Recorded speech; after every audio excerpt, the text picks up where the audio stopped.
Get to go to church today. I have a word that I want to share. I know this is a little untraditional, so like I said, buckle up. Revelations 3:20 says, "See, I stand at the door and knock. If anyone hears my voice and opens the door, I will come in and dine with him and eat with him and he with me." I want to tell y'all about a knock that I heard this week. A lot of people don't know this, but on Friday, my daughter, she's 4 years old, she had her third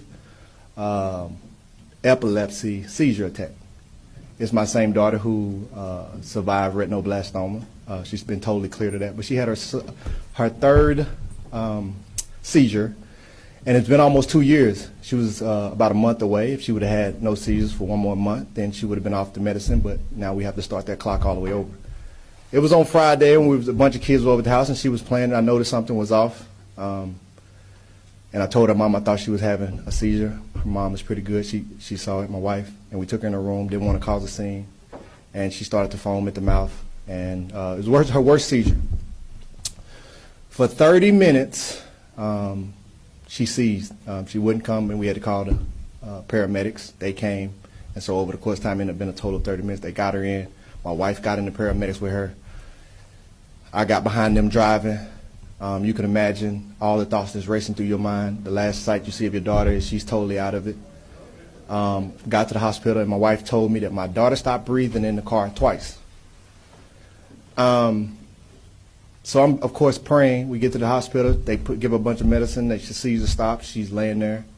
And at this point, if she sees for 30 minutes, you start to fear there could be development issues that could mess with her brain. She stopped breathing. If there was no oxygen going to her brain, you're starting to think about her speech be slurred or anything, or worse. So we prayed, and she had medicine, and my wife and I had to stay overnight at the hospital. And in the middle of the night, probably about 3 o'clock, I heard a knock.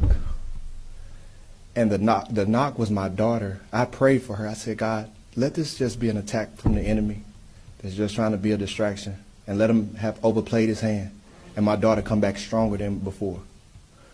When I heard my daughter talk in the middle of the night, and my daughter, she doesn't have any development issues, praise God.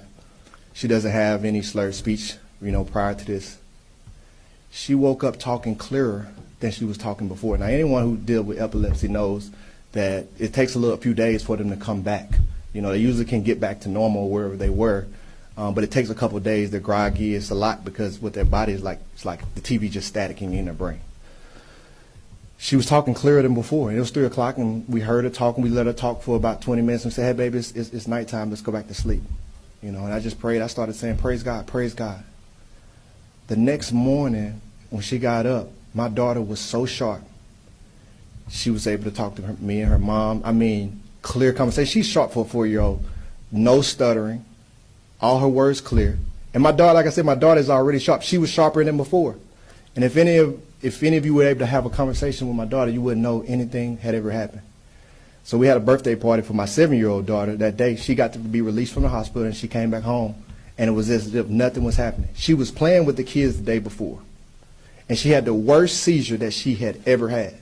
And the next day, she's back out there playing with the kids. Now, of course, we can't let her get overstimulated. We have to keep bringing her in. Have to keep cooling her down. Can't let her do too much just because of protocol.